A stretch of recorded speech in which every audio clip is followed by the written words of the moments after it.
Welcome back to another edition of News with Suze. We are live from Dubai with Josh Rogan from Washington, D.C. He is the global security analyst for Washington Post Intelligence and also, most importantly, the expert on China. Josh, thank you for joining us. We're so excited to have you. How are you feeling about all of this U.S.-China drama? We are 2 weeks into the new Trump administration. Tell us what the mood is like.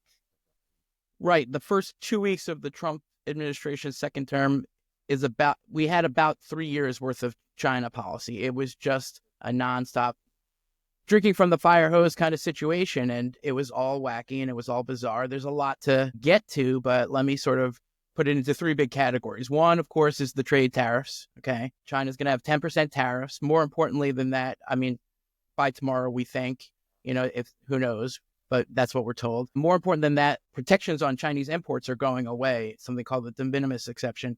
That could have a big impact on all of the consumer prices on things that you're getting from China. So there's a big trade war, not just Canada and Mexico, although Canada and Mexico, I guess, are getting higher tariffs and China's getting lower tariffs. But that's the one thing. The second big thing is the Trump-Xi bromance. It's back on. They talked on the phone for a long time. They discussed Taiwan. They discussed TikTok. Everything now in the U.S.-China relationship is returning to the leader level. Okay, that has its good points and its bad points that we can get into. Good points is you can get stuff done. Bad points is like everybody else in the U.S. government and the Chinese government, for that matter, doesn't really matter anymore because who knows what Trump and Xi Jinping are going to cook up over those phone calls. It could be really crazy stuff. And the third big thing is going on is there's a huge fight over China policy down in the bowels of the Trump administration already. It's not looking good for those people who want a hawkish China policy. We see a lot of people who, don't believe in the Uyghur genocide or don't think that Taiwan should have any autonomy or, stuff like that, or think that, the whole U.S.-China trade, competition is just some sort of big neocon DC BS con.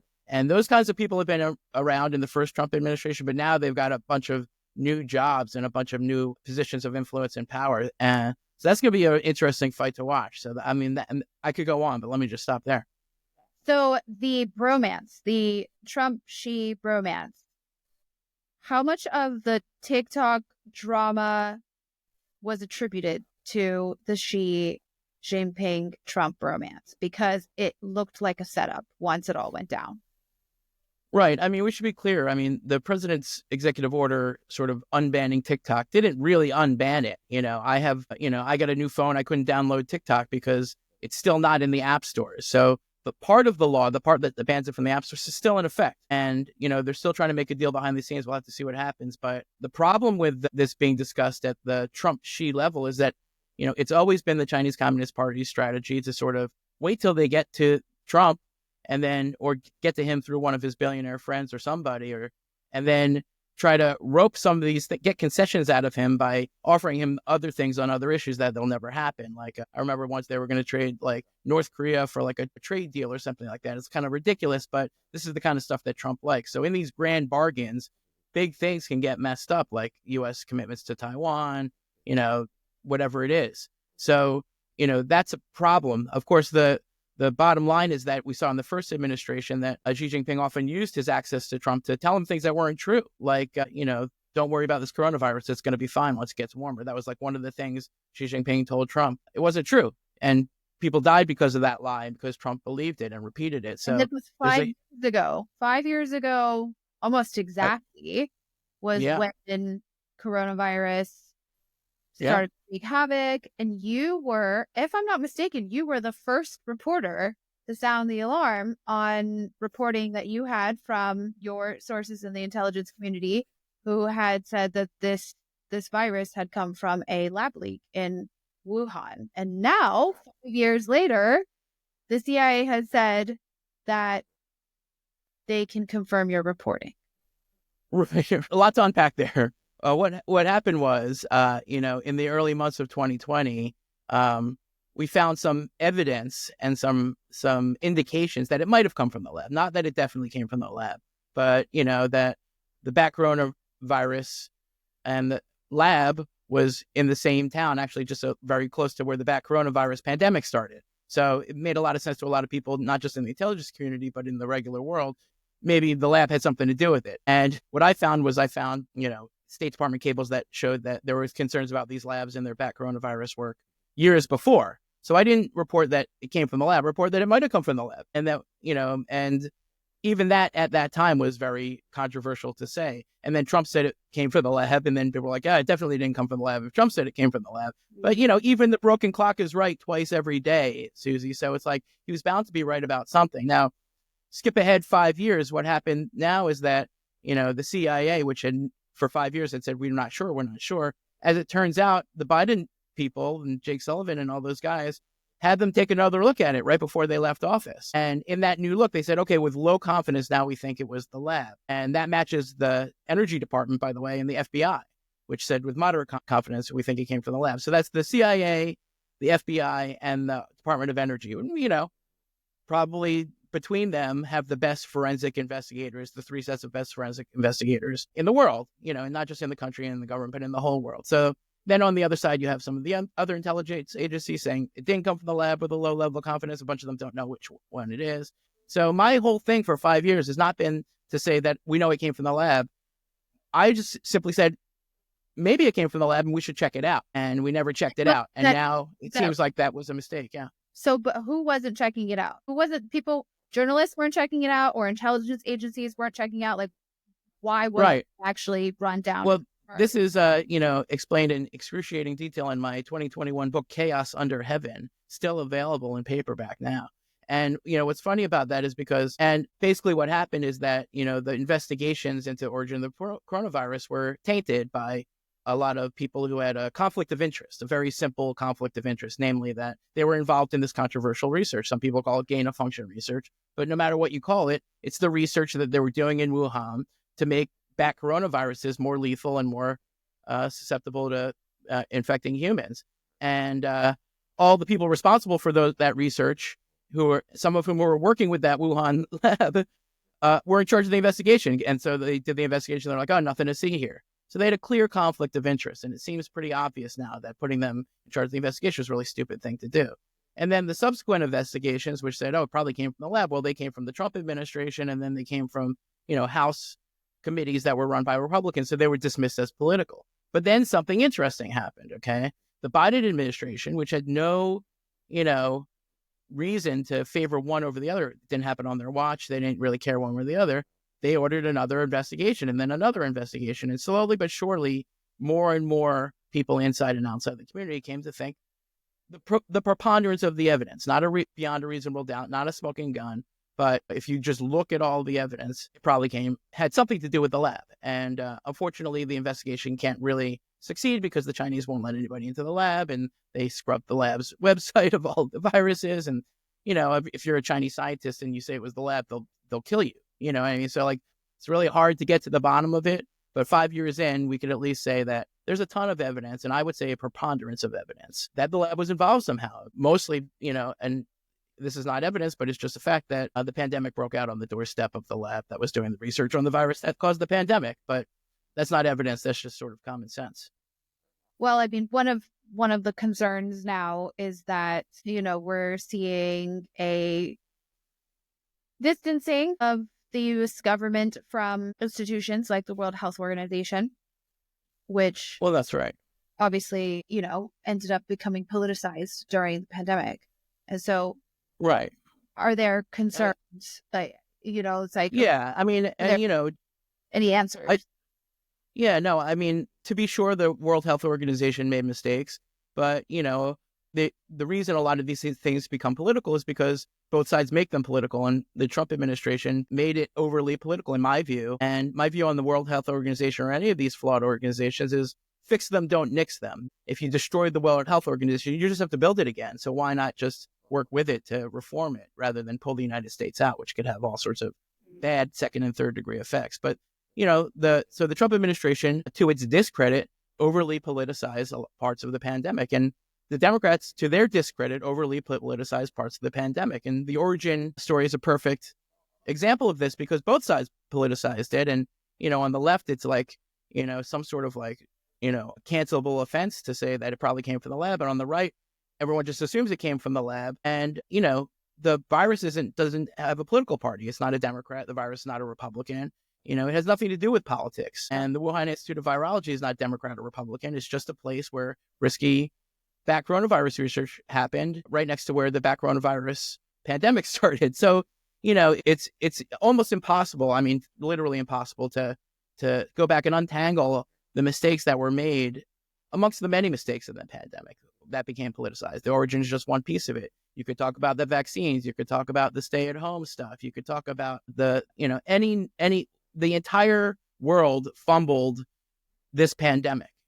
Mistakes were made. The media made mistakes. The scientific community made mistakes. The UN made mistakes. And, it's almost impossible to untangle all that now. But the reason that we should still talk about the origin of the coronavirus is because if we don't know how it started, we don't know what to do to prevent it from happening again, which kind of seems important. And now what you see is the Trump administration just on a tear to break all of these institutions, USAID, National Endowment for Democracy, the World Health Organization, the National Science Foundation. And they're just taking a big sledgehammer to a lot of these institutions in the most crudest and often cruel way possible. And so I'm not for that. I'm for sort of honesty and transparency as far as that goes. And I'm for, lifting the veil on some of these institutions in terms of how they may have conflicts of interest and corrupt practices and fraud and waste and abuse. And, but the kind of, I think, trick of the sort of Doge Musk mentality is to say that no one was ever looking for that. And look at all this stuff we found, when in fact, journalists like you and me and thousands of others and all the people in Congress and the IGs and all of these people have been working on this waste, fraud, and abuse for decades, and they don't get any credit. Now a lot of them are getting fired and their lives are getting ruined by a bunch of, 19 to 24-year-olds who have no idea how government works and are deciding to kill vital programs by a tweet. And so that's just a total mess. On that note, on these institutions, I mean, what does it mean for global security to have something like USAID dismantled, or to have someone like Elon Musk, who doesn't have security clearance, digging through U.S. Treasury payment methods? Yeah, no, I mean, it's a catastrophe, not just for the thousands of people who show up to work every day for the U.S. government, who are not, 99% of whom are not political and not deep state plants trying to undermine the Trump. They're just people going to do their jobs like you and me and all of your watchers and listeners out there. And a lot of them texted me in the past week and said, I got fired by email, or I tried to put my card into the slot to get into my office and it didn't work. And then that's how I figured out I don't have a job anymore. This is what Elon Musk did at Twitter. Yeah, but that's a private company. This is the U.S. government. They have a public service. And then I've been getting calls and emails and texts from human rights groups and aid groups all over the world who are running out of money and firing people. And, these people are performing. Where is that happening? Well, my friend who runs a Uyghur group had to fire half of her staff last week because they just stopped getting money. Check this out. In Cuba, 100% of the support in Cuba was cut off. 100%. And Russia and Belarus, those are the top three, according to my sources, of places. Now, if you're an activist in Cuba and you're running an organization, whatever it is, press, could be anything, information, aid, food, religion, you name it. All of a sudden, your money stopped. What are you supposed to do? You can't pay your rent. You can't pay your internet bill. And your organization folds. Now, the State Department would say, oh, this is a 90-day pause. But if you can't survive that 90 days, your organization's crushed. And they know that. And that's why they're doing it, to break these organizations. And what's even worse is that once these organizations stop paying their bills, the authorities know why. And then they're exposed. And then these people are liable to get rounded up and arrested, or worse, tortured, killed maybe. So we're literally handing these people into the arms of our adversaries, abandoning them after making them promises and subjecting their families to untold misery. For what? Without any sort of process, without any sort of review. And I also get a lot of calls and texts from lawmakers and staffers on Capitol Hill who are trying to go to the State Department and say, oh, wait a minute, Marco Rubio, aren't you the son of Cuban immigrants? Aren't you anti-Castro? How can you abandon the anti-Castro people who we've been supporting without even thinking about it, without even having a discussion about it? And it seems like he's not, doesn't have the power or the influence or the ability to run his own department, which is being run by MAGA minions who are buried deeper inside. So that's real people are going to die because of the crude and cruel nature of which these. Now, I'm not saying there's no room for reforms. I'm not saying USAID's perfect. I'm not saying there isn't waste, fraud, and abuse. I'm just saying that it's how it's done, right? It's exactly like, they're bulldozing rather than taking a more measured approach. And honestly, it's reminding me of August 2021, where, those of us who covered foreign affairs and national security were absolutely appalled at the way the U.S. withdrawal from Afghanistan happened, which, the Trump people were not in power at the time, but they were all talking about how the Biden administration massively fumbled this and left behind U.S. allies and betrayed people who were helping the United States government. I mean, we're the same thing happening. Yeah. I mean, I don't want to draw an exact equivalence because I think there's enough differences between the two situations that they deserve their own treatments. I mean, that was a withdrawal that was announced and bungled. They tried to do it well and they failed. This is something where they're trying to do it poorly to maximize the suffering and pain of innocent people. And yeah, 13 Americans died in Afghanistan that shouldn't have died, and countless Afghans too. The Trump administration has abandoned many of those Afghans who were on their way to settle in the United States, and that's terrible. But what this means is the end of sort of like HIV medication for hundreds of thousands of people in Africa. So you're getting hundreds of thousands of pregnant women are getting treatments to make sure they don't pass on HIV to their babies. And then one day the treatment stops. Why? Because a 19 to 24-year-old who works for Elon Musk, pushed a button and that's it. And now hundreds of thousands of babies will be born with HIV. And that's the scale of the cruelty that people don't really understand, because there's just so much going on, and he's doing the FBI thing and all of that. And we're going to invade Panama and Greenland and Canada and tariffs. So it's really hard to get attention for those hundreds of thousands of pregnant women in Africa who are going to now not get HIV treatments, you know what I mean? Because somebody you never heard of pushed a button at USAID and shut it all down. But that's also a really important thing to think about. And what's happening at USAID is just the beginning, because of course, once they take this like X/Twitter approach to just like firing everybody and see who's left and then figuring it out, if that works at USAID, they're going to replicate it across all of the other agencies. So USAID is just the test. It's the canary in the coal mine for what's going to be a catastrophe across government that I don't think has any precedent. Well, and part of the issue with the America First strategy is like, Trump's whole thing is America's back. I'm old enough to remember when Biden's whole thing was America's back, which was only 4 years ago. So it's like this mantra just keeps recycling itself, but looks very different every 4 years, it seems. So when you bring up these issues about how this affects people abroad, I mean, have you been faced with apathy? Because I have. There have been people that I've tried to bring this up to, and they're like, well, you know what? Like, that's not our problem. We have problems here at home, except for, the sledgehammer that's being taken to these institutions is also stopping really important studies in the U.S., like women's health, for example. One of these stories that goes around sort of women's health circles is around possible effects of the vaccine, which is something that would be in line with pro-Trump people or MAGA world, which is, did the vaccine that we were forced to take, affect our health, right? And so like, these are studies that would be taking place at the NIH, and yet now they're being put on hold at the very best. But as you say, if it works and, they manage to uncover all of this waste, and it's like, oh, our kind of bulldozer approach was an excellent way to do this, and they'll just keep going.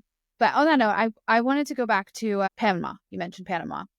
Marco Rubio went on a trip there, and it seems like this is all about China. Again, it always seems to get back to China. Can you break down what this whole Panama thing is about? Right. I mean, this should also be sort of a teaching moment for a lot of analysts and journalists out there, because, again, we so quickly forgot what Trump did in the first term, which was to threaten horrendous things and then use that as a cudgel to negotiate less horrendous things out of whoever he was threatening. And he starts with the allies because they're the ones he can pressure the most, and it works best on. It's much easier to be mean to your allies than to your enemies, because your enemies are used to it and your allies are not.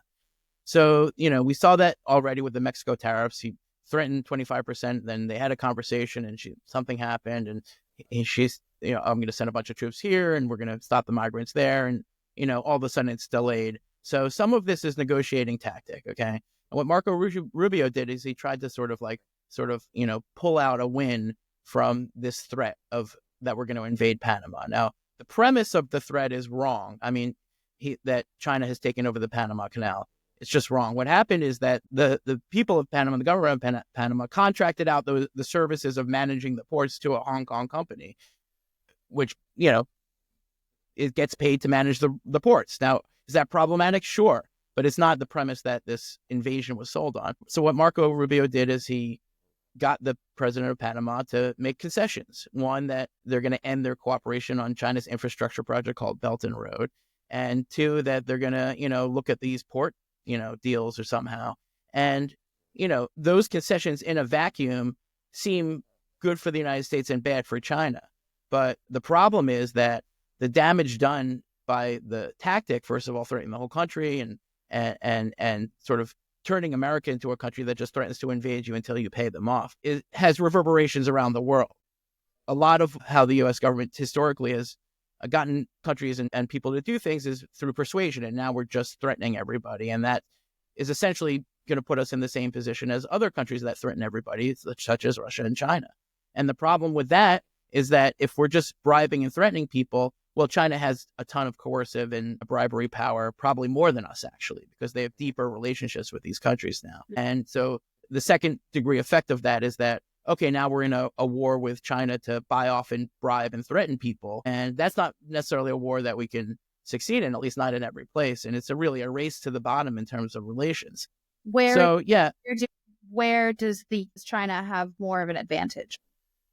I mean, first of all, in Asia, in any country that's near China, if you go to Southeast Asia, go to Singapore, Indonesia, or, Korea for that matter, or, China, of course, their number one chip trading partner is China. Now, of course, Canada, the number one trading partner is the United States, but number two is China. So they really have influence everywhere, but especially in Asia and Southeast Asia, especially in Latin America, and especially in Africa. And the Chinese economic lure is 10 or 100 times as much as ours, and that imbalance is only getting worse. So once we turn this into a battle of threatening and bribing countries, that's not where our advantage is. Our advantage is in offering them something better, a more serious, more comprehensive, more positive, more constructive relationship based on things like the rule of law. And we're throwing that out the window, and I think we might come to regret that. I mean, what's interesting here in Dubai is increasingly there is more pro-China sentiment than I had seen before. And sure. I think the TikTok story, what I found really interesting about the TikTok story and how it played out here was just how much of a public diplomacy tool TikTok has become for China. And this whole scene that played out was actually quite damaging for how the U.S. was perceived here, because it was just seen as like, okay, well, they preach free speech and they say that China isn't a place where there's free speech and freedom of expression, etc. And yet now look at what they've done. And so I think like when it comes to the sort of battle for hearts and minds for US versus China, China is increasingly at an advantage. And way it seems like Trump is maybe seeing that and thinking that he needs to operate by bringing a knife to a knife fight rather, right? Like, which is like, I think what we're not traditionally known for, right? As you say, we're known for kind of like doing things by the rule of law in a less aggressive way. But what's already happened so far is there's been the Colombian migrants flight. There was that threat. Colombia backed down. Panama backs down. Mexico. Greenland. I mean, I guess that hasn't quite. Yeah, let's go into Greenland. Like what?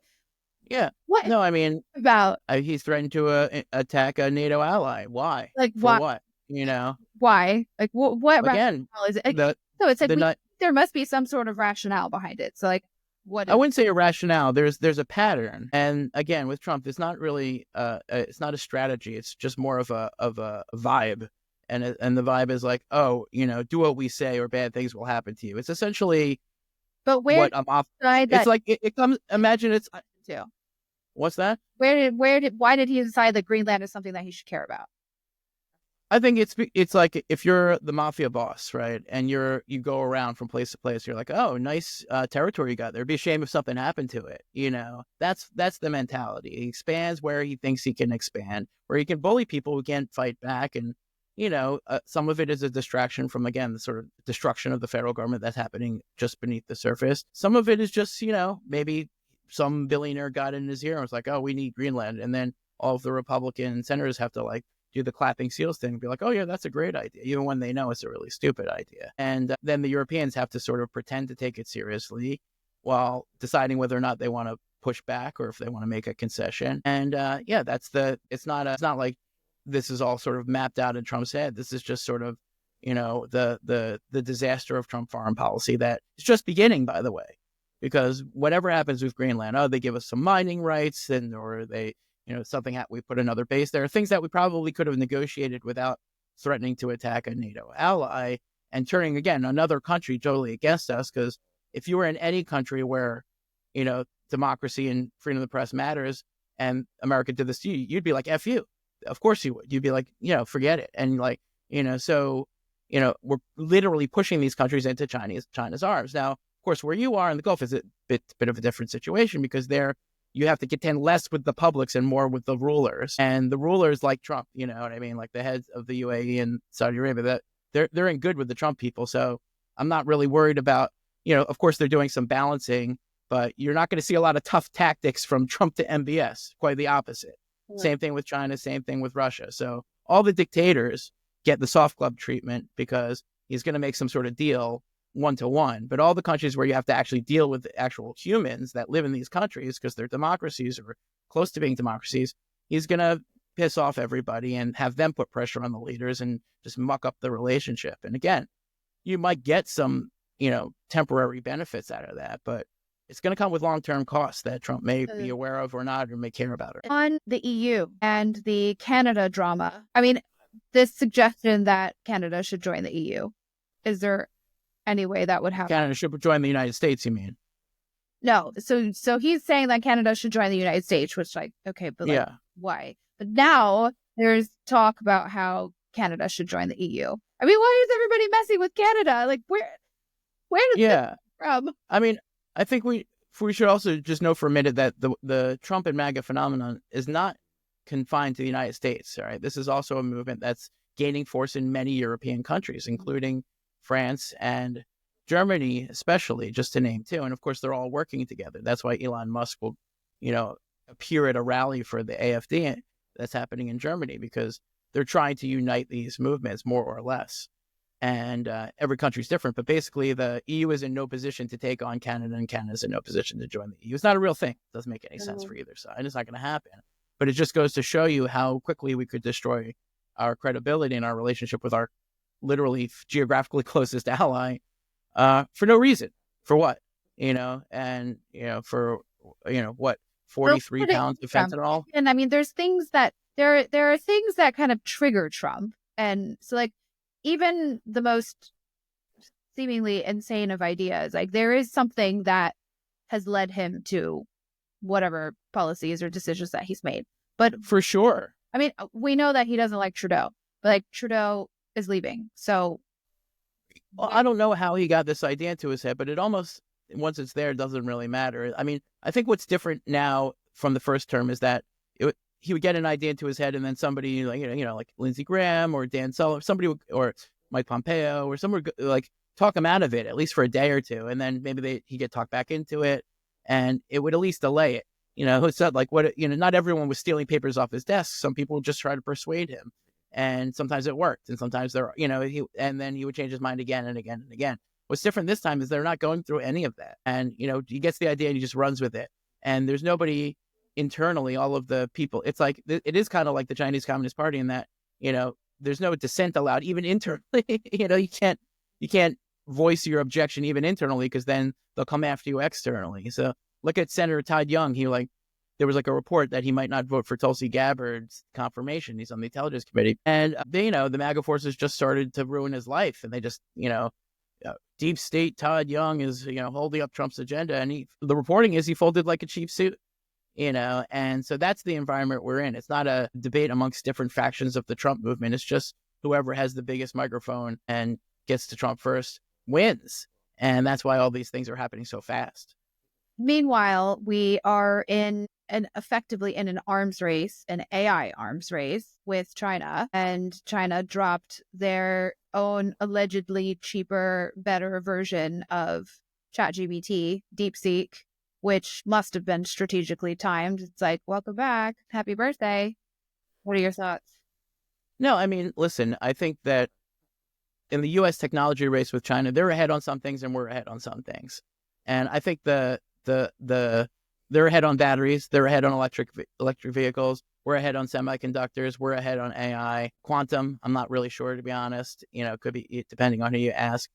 So there are big things going on in technology where the Chinese are already hypersonics, they're way ahead of us, and that's a huge military technology. And so it's not clear cut that we're in the lead of the technology war anymore, but the AI was the one thing everyone thought we were in the lead on, not so much. So everyone's just going to have to reckon with that. They're much closer than we thought. Now, did they steal or copy a lot of our technology to get there? Sure, but that's the game. That's what they've been doing. That's how they do.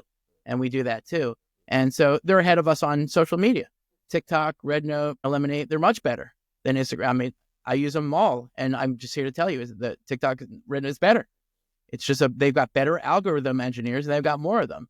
And so it's kind of like, okay, well, we could curse the darkness or we could light a candle. Now, on the semiconductors, Trump is against the Chips and Science Act, which is to onshore our semiconductor manufacturing. And somehow he's against that. Again, it doesn't make any sense. I thought you wanted to onshore everything. And here's semiconductors and, all these Taiwanese companies, they want to build fabs here and we're going to help them. And somebody convinced Trump that this is like a bad bet, which is crazy because that's exactly the thing that he's supposed to be doing. And AI, they announced a $500 billion AI initiative. And then the next day, the Chinese matched us with $6 million. Now, of course, they're lying. It was a lot more than $6 million. But the point is that, if you don't know where you're going, any road will take you there.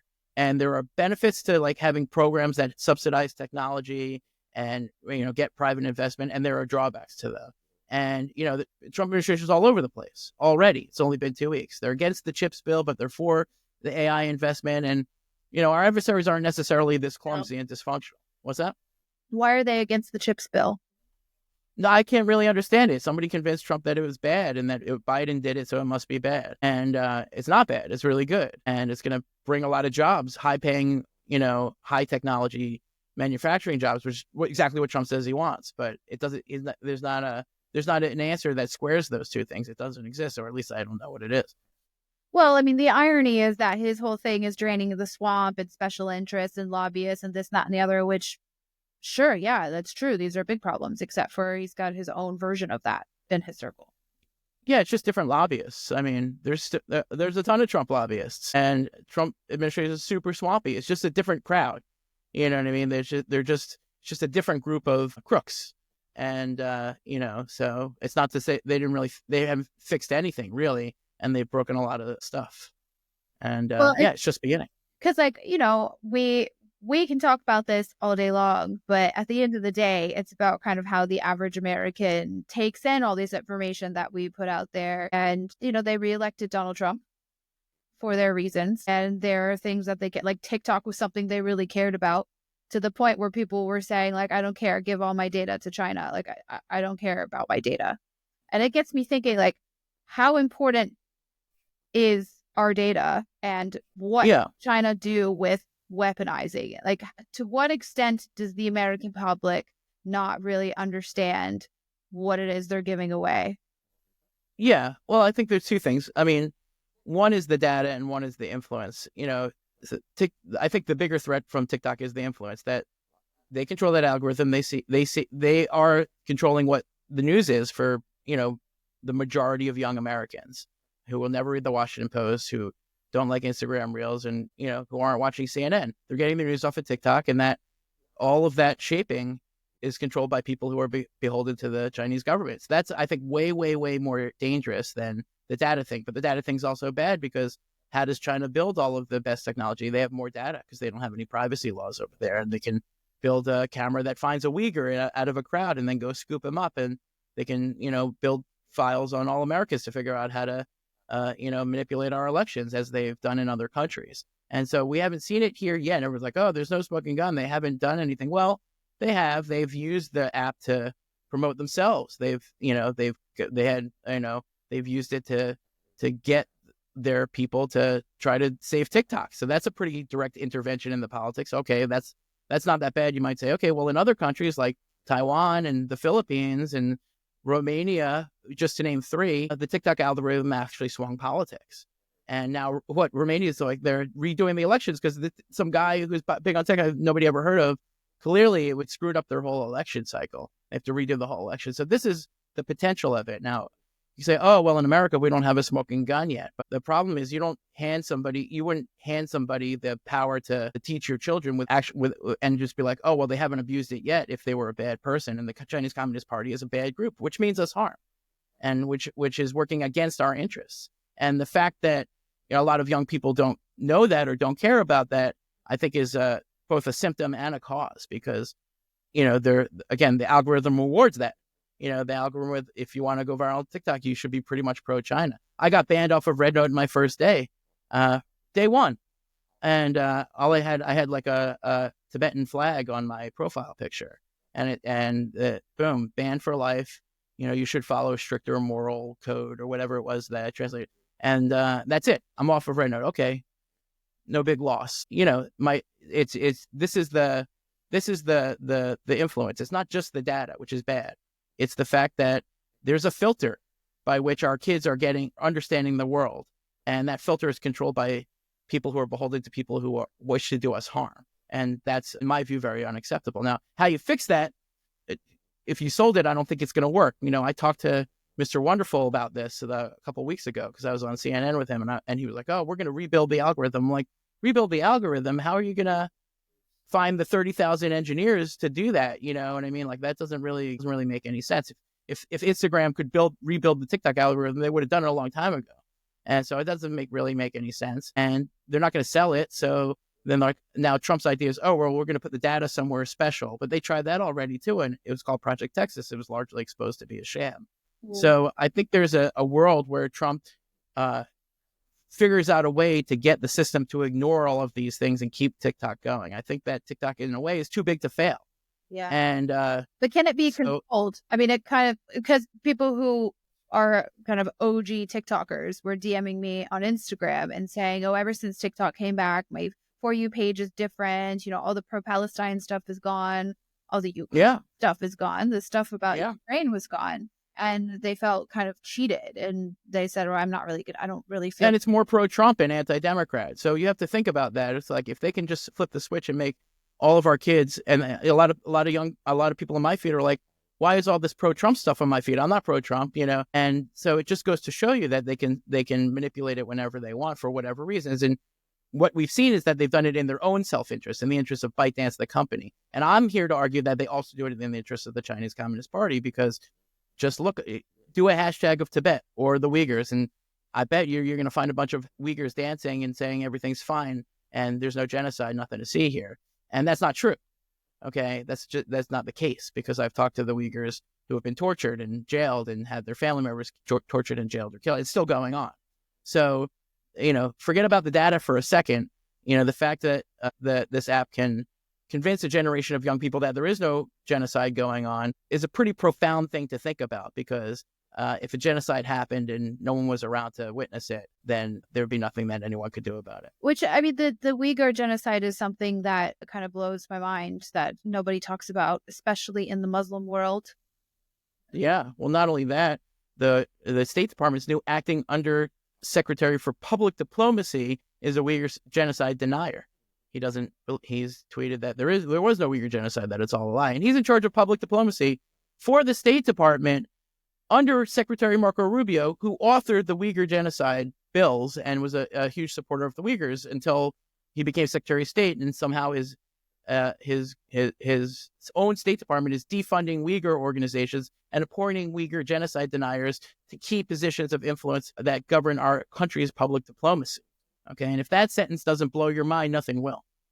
Why is the CCP so afraid of Uyghurs? I don't think they're afraid of Uyghurs. I think that they wish to stamp out any group that will insist on maintaining its identity. This is they want to basically assimilate and Sinicize all religious minorities, and the Uyghurs and the Tibetans. The Tibetans were the ground zero for this kind of idea. They put millions of them into boarding schools, make sure they don't learn Tibetan, make sure they only learn Chinese, and then anyone who doesn't go along with the plan, boom, you're gone forever. And the Uyghurs, the reason that they focus on them is because this is a resource-rich area, that all of the Belt and Road stuff and all of the, coal mining and precious metals, it all comes from their area. So they just want to control it. It's like the Borg, you know what I mean? Is the Borg afraid of the races that it assimilates? No, they just don't care about them. So they kill them or assimilate them. This is something that is increasingly happening even with the English language. When I was in China, when I was in Shanghai last fall, I met a woman who asked me to help her get her son in a U.S. school. And I'm like, what?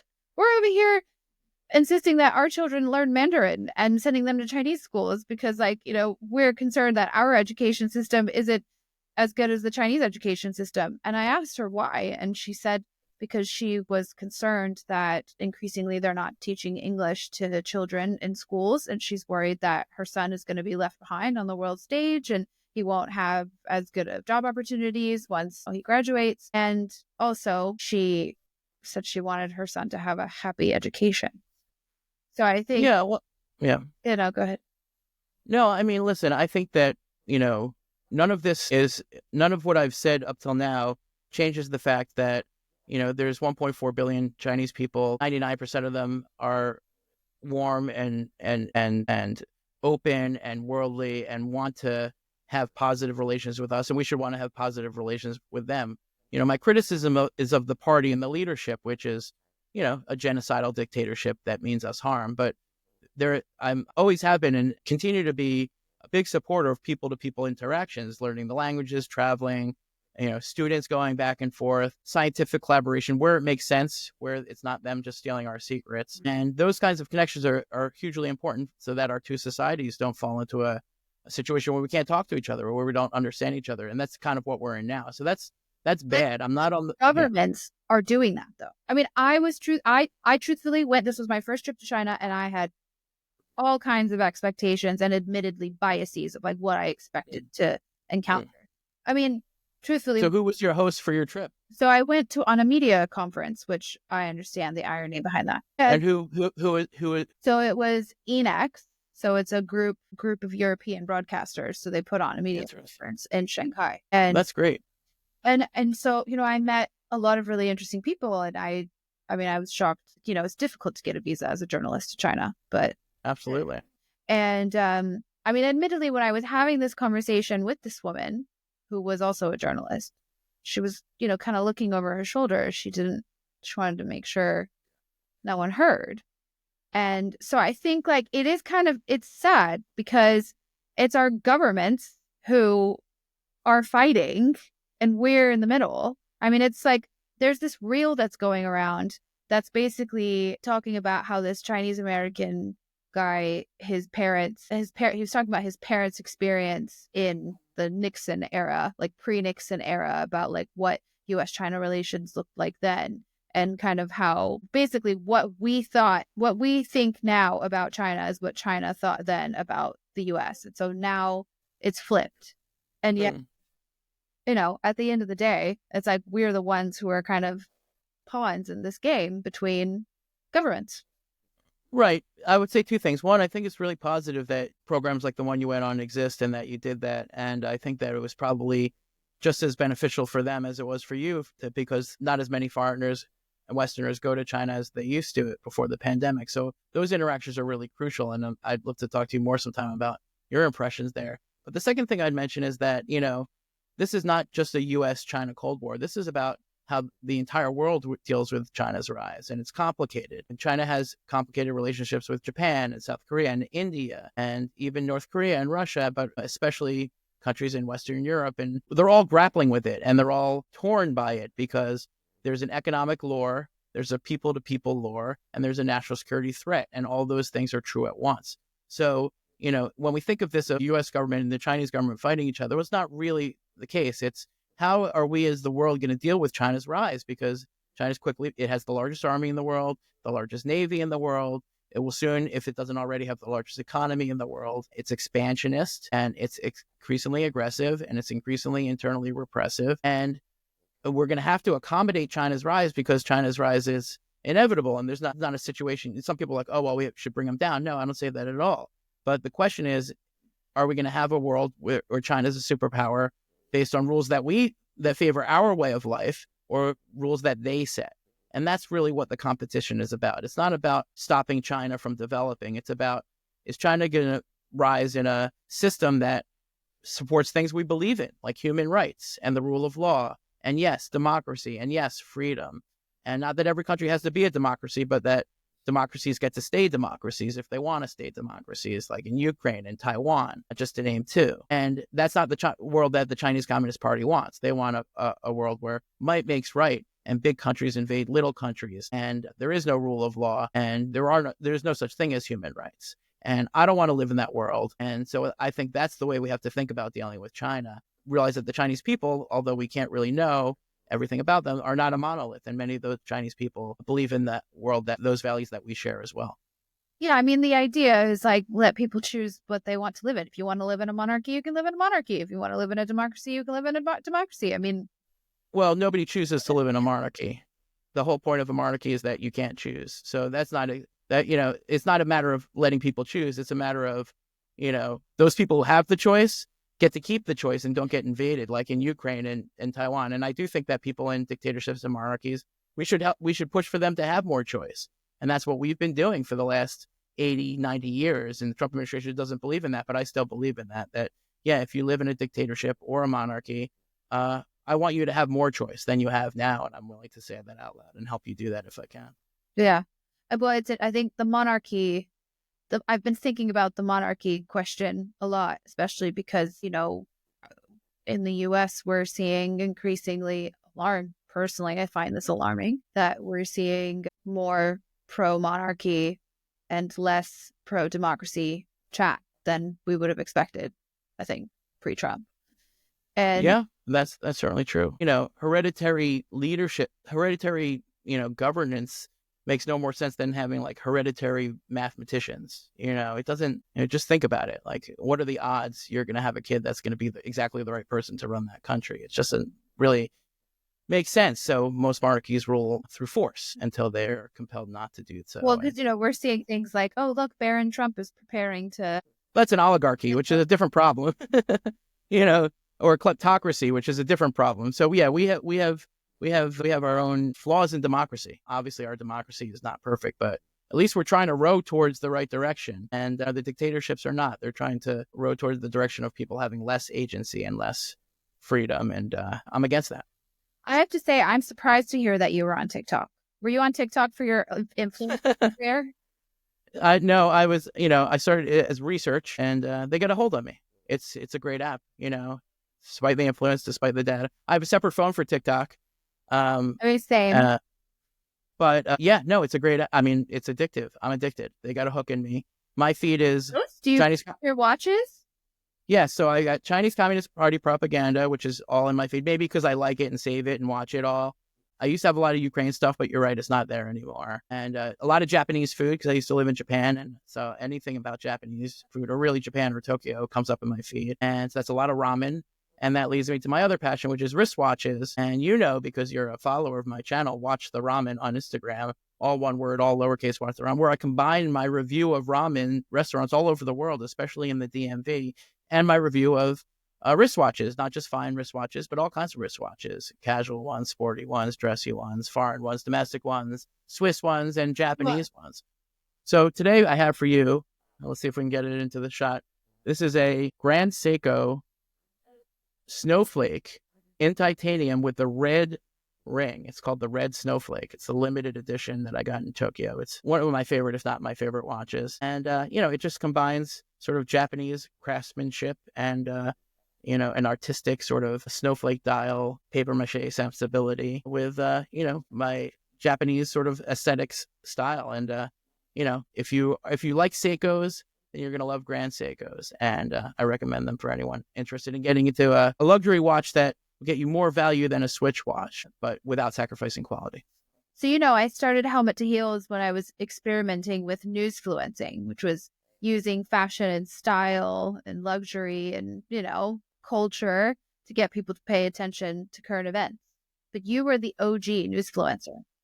Well, what I did was I separated my fashion and culture content from my news content into two separate Instagrams. Maybe I was wrong about that, because you're right. They're all connected. And so actually you think you're separating it, but you can't. I'm not, obviously, on this right now on this podcast. I'm not, but I'm saying, but you iterated, you evolved the medium by just putting them all right together, even in the same post. So I think that's where you're the innovator in the newsfluencer space. And, we all sort of walk in your shadow in that regard, Susie. Josh Rogan, thank you so much for bestowing your wisdom and your clairvoyance onto us. And we'll be continuing to watch your reporting at the new Washington Post intelligence venture. Yes, stay tuned. Watch this space. We're going to have Washington Post intelligence. It's going to be, everyone's got an opinion, but not everyone has intelligence. So we're moving into the intelligence space. More to come on that. Susie, thank you. Excellent interview job as usual. And be kind to each other out there, everybody. Peace and love. Thank you.